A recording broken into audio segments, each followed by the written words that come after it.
Breaking news చూస్తున్న నేపాల్ తగలబడిపోతోంది. నేపాల్లో యువకులు చేసేటువంటి ఆ నిరసన కార్యక్రమాలు శృతిమించాయి.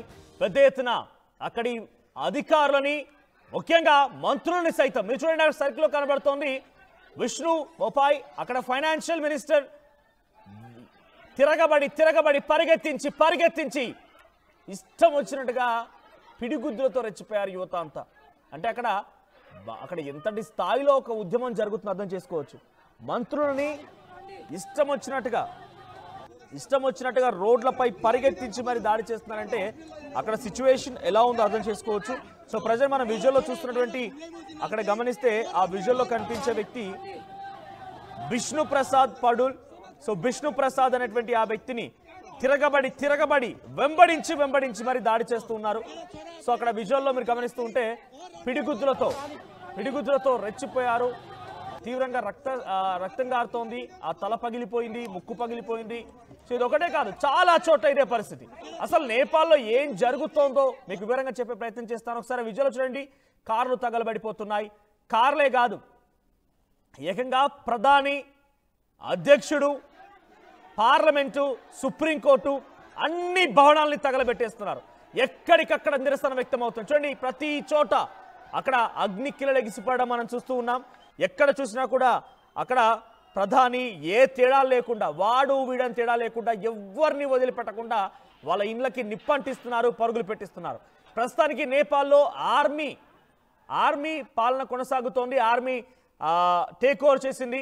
సో ఆర్మీ మొత్తాన్ని కూడా నేపాల్ కంట్రోల్లోకి తీసుకొచ్చుకుంది. సో అసలు కారణం ఏంటి, ఎందుకు ఈ స్థాయిలో ఇంతలా జరగాల్సి వచ్చింది? ఏకంగా అక్కడి ప్రధాని కేపీ శర్మ కూడా రాజీనామా చేశారంటే ఎందుకు ఇంత తీవ్ర స్థాయిలో అంతా జరగాల్సి వచ్చిందని మనం చూసుకుంటే కనుక కేపీ శర్మ ఏం చేశారు, ఎందుకు ఈ ధర్నాలు జరుగుతూ ఉన్నాయి, ఎందుకు ఈ రకంగా ఉద్రిక్తత తలెత్తిందని అంటే కనుక మొత్తం నేపాల్ ఉన్నటువంటి కేపీ శర్మ ఒలి ఆయన ప్రభుత్వం అంతా అవినీతిలో కూరుకుపోయింది, అవినీతిలో నిండిపోయింది. అవినీతిలో కూరుకుపోయినటువంటి ఈ ప్రభుత్వం పైన కొన్ని రోజులుగా సోషల్ మీడియా వ్యాప్తంగా నిరసన గలం వ్యక్తమవుతోంది. ఎక్కడ చూసినా నిరసన వ్యక్తం చేస్తున్నారు. అందరూ కూడా ఐక్యమత్యంగా ముందుకు వెళ్ళాలి, ప్రభుత్వాన్ని ఎదిరించాలనుకుంటున్నారు.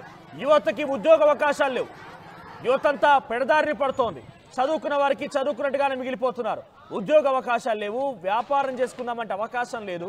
సో ఎటు చూసినా ఒక విపత్కర పరిస్థితి ఉంది. కాబట్టి కొన్ని రోజులుగా సోషల్ మీడియా వ్యాప్తంగా ఫేస్బుక్, యూట్యూబ్, ట్విట్టర్, ఇతరత్ర వాట్సాప్ ద్వారా తమ నిరసన గలాన్ని, తమకున్నటువంటి వ్యతిరేకతని కనబరుస్తున్నారు యువత అంతా కూడా. సో దీంతో ప్రభుత్వం ఏ రకంగా అలర్ట్ అయిందనంటే ఎలాగైనా మా దాకా వస్తుంది, మా ప్రాణాలు తీయడం ఖాయం, మమ్మల్ని పక్కన పెట్టడం ఖాయం. కాబట్టి ఈ యువతంతా ఐక్యంగా ఉండకుండా ఉండాలి అంటే సోషల్ మీడియాని తొలగించాలి.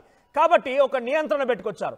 ఆగస్ట్ 29లోగా ఆ సోషల్ మీడియా ప్రతినిధి, ఉదాహరణకి ఫేస్బుక్ ఉన్నా, యూట్యూబ్ ఉన్నా, ఇతరత్ర సోషల్ మీడియా సైట్స్ ఉన్నా, వాళ్ళంతా కలిసి మీరు ప్రభుత్వం దగ్గరికి వచ్చి రిజిస్ట్రేషన్ చేసుకోండి. మీరు రిజిస్ట్రేషన్ చేసుకోవడంతో పాటుగా ఒక ప్రతినిధిని ఇక్కడ పెట్టండి. సో దీన్ని బట్టి ఎవరైనా సోషల్ మీడియాలో యువకులు కనుక మా ప్రభుత్వాన్ని వ్యతిరేకంగా ఏమైనా అవాకులు చవాకులు పేల్చినా, ఇంకేదైనా తప్పుడు కూతలు కూసినా, మా ప్రభుత్వ అవినీతిని బట్టబయలు చేసినా, సో వారి వీడియోలు కానీ వాళ్ళ పోస్టులు కానీ మాకు ప్రతినిధి ఇస్తే మేము డిలీట్ చేయిస్తాం. అది నలుగురికి తెలియకుండా ఆపుకోగలుగుతాం, అది విస్తృతంగా వెళ్ళకుండా ఆపుకోగలుగుతాం. కాబట్టి ఆ రకంగా నిర్ణయం తీసుకోండి అని చెప్పి ఆగస్టు 29 ఒక గడువుగా పెట్టింది. కొన్ని రిజిస్ట్రేషన్ చేసుకున్నాయి 29 సోషల్ మీడియా సైట్లు, మరీ ముఖ్యంగా Facebook, Twitter, YouTube and WhatsApp. ఈ ప్రతినిధులు ఎవరు కూడా రిజిస్టర్ చేసుకోలేదు, వాళ్ళకి సంబంధించి ఒక ప్రతినిధిని నేపాల్లోకి పెట్టలేదు. దీంతో ఆ సోషల్ మీడియా సైట్స్ని బ్యాన్ చేసింది ప్రభుత్వం.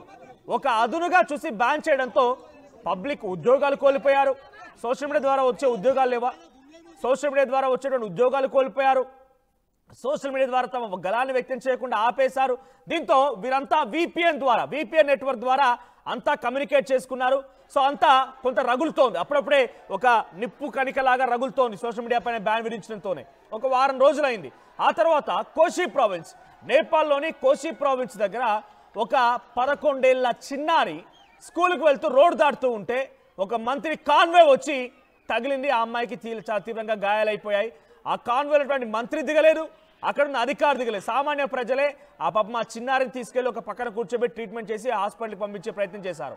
ఇక అక్కడితో మొదలైన అసలు ఉద్యమం, అంటే వీళ్ళ అహంకారం అనేది అక్కడి నుంచి చాలా క్లియర్గా అర్థమైపోయింది. ఇక ప్రజలంతా రోడ్లు ఎక్కడ మొదలు పెట్టారు. త్రిభువన్ యూనివర్సిటీ కాఠ్మండూలోని త్రిభువన్ యూనివర్సిటీ దగ్గర అసలు విషయం స్టార్ట్ అయింది. అది కాస్త ఒక నిప్పు కణికలాగా నేపాల్ ప్రధానిపై పడిపోయి, నేపాల్ అధికారులపై పడిపోయి, నేపాల్ మంత్రులపై పడిపోయి రగళ్ళ మొదలుపెట్టింది. అగ్నిగుండంలా మారిపోయింది. నేపాల్ అంతా కూడా కొంత ఆందోళనకరంగా అక్కడ పరిస్థితులు మారిపోయాయి. ఒకసారి ఆ విజువల్స్ చూద్దాం.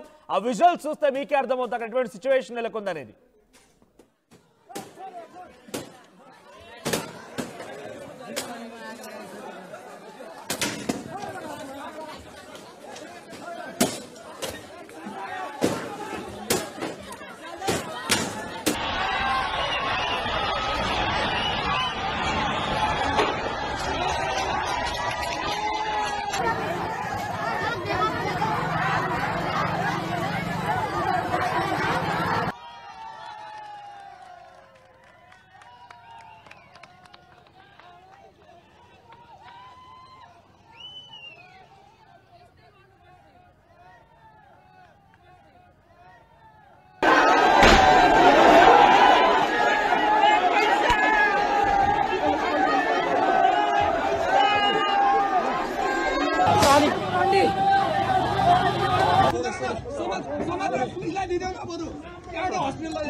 రైట్, ఇదిలా కొనసాగుతూనే ఉంది.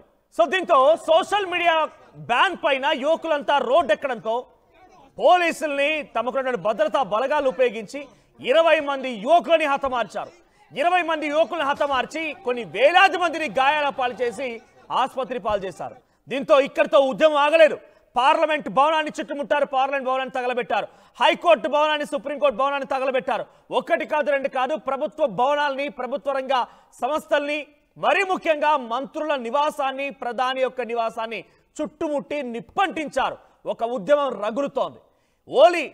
ప్రధాని ఓలీ మంత్రులు కూడా రాజీనామా చేసే పరిస్థితి వచ్చింది. బ్యాన్ని ఎత్తేశారు.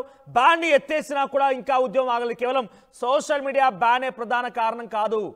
నిరుద్యోగ సమస్య, అవినీతిలో కూరుకుపోవడాలు, వారి కుటుంబాలు, వారి పిల్లలు, వారే అంతా కూడా ప్రభుత్వ ఉద్యోగాల్లోకి రావడాలు, మిగిలినటువంటి వారిని పట్టించుకోపోవడాలు, సామాన్య ప్రజల ఊసే ఎత్తకపోవడాలు, ఇవన్నీ కూడా ఆందోళనకు గురి చేశాయి.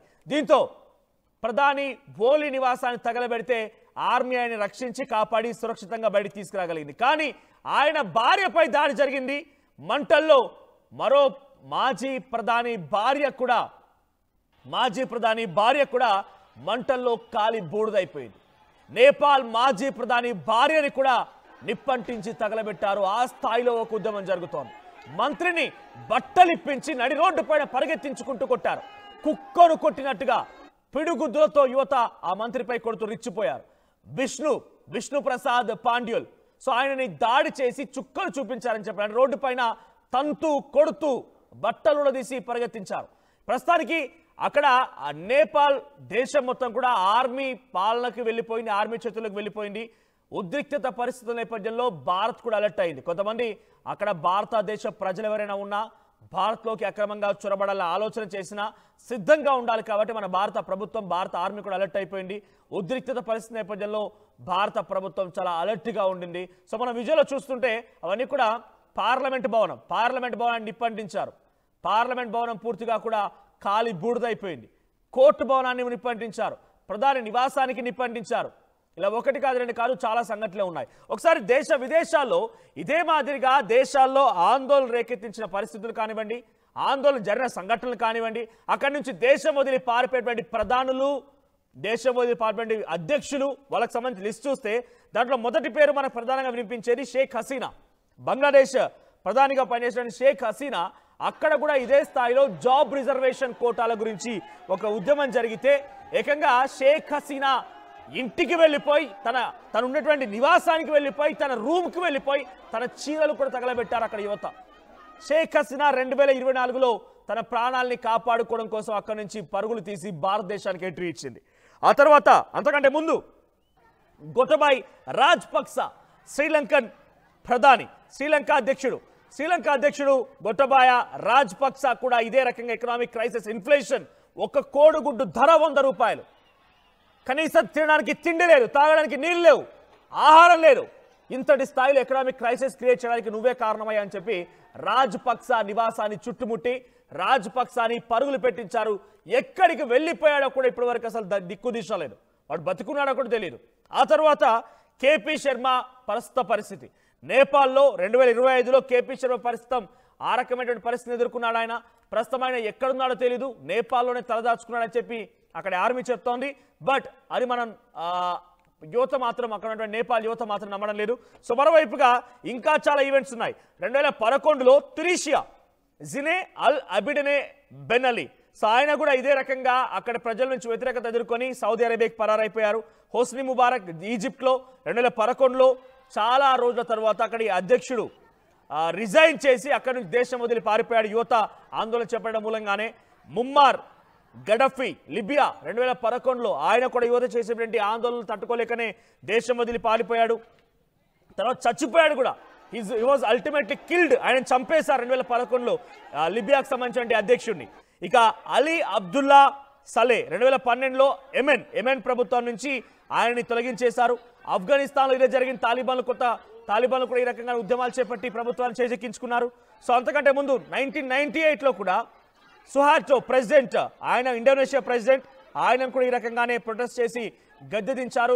రాజీనామా చేసి దేశాన్ని వదిలి పారిపోయాడు. ఫెర్నిడ్ మార్కోస్ ఫిలిప్పైన్స్లో అధ్యక్షుడు, తర్వాత అల్బేనియా అధ్యక్షుడు, వీళ్ళంతా కూడా పారిపోయి వచ్చిన వాళ్ళే. వీళ్ళంతా కూడా పారిపోయి పరుగులు పెట్టి అక్కడ దేశ ప్రజల యొక్క నిరసనలు తట్టుకోలేక పరుగులు పెట్టి దేశాన్ని వదిలిపోయి వచ్చిన వారే.